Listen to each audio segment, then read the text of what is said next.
मापन को हम उदाहरण लेके समझते हैं।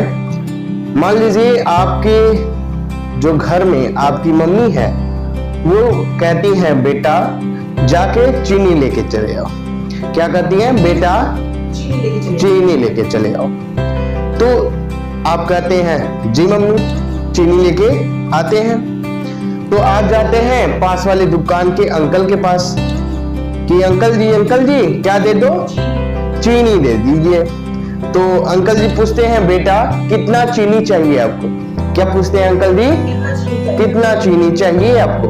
तो आप कहते हो अंकल जी मुझे थोड़ा सा चीनी चाहिए। फिर अंकल जी पूछ पढ़ते हैं बेटा कितना थोड़ा सा? क्या पूछ पढ़ते हैं? कितना थोड़ा सा। तो आपको याद आता है मम्मी ने कहा 2, आप बोलते हो अंकल जी 2।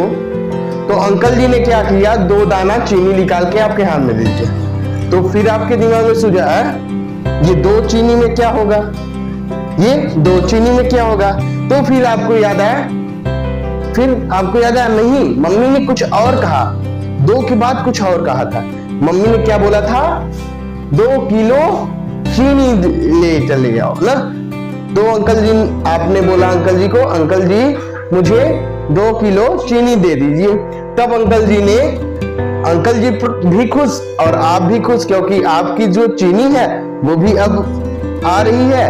और अंकल जी इसलिए खुश कि अंकल जी को समझ नहीं आ रहा था कि आप कह क्या रहे हो।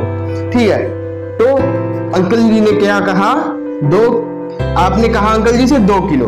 तब अंकल जी ने तराजू उठाया या तराजू से तौल दिया कि लो बेटा 2 किलो चीनी आपका हो गया। ठीक है, आप भी खुश हो गए और आप भी घर चले आए। तो अब इस घटना के दौरान आपके पास 2 चीजों का सामना हुआ। एक तो क्या?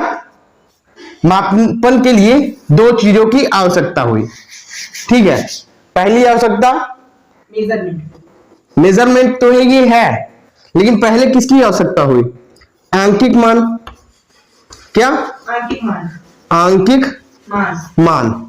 जो अंकल जी से आपने कहा 2 ना, अंकल जी से क्या कहा आपने? 2। और दूसरी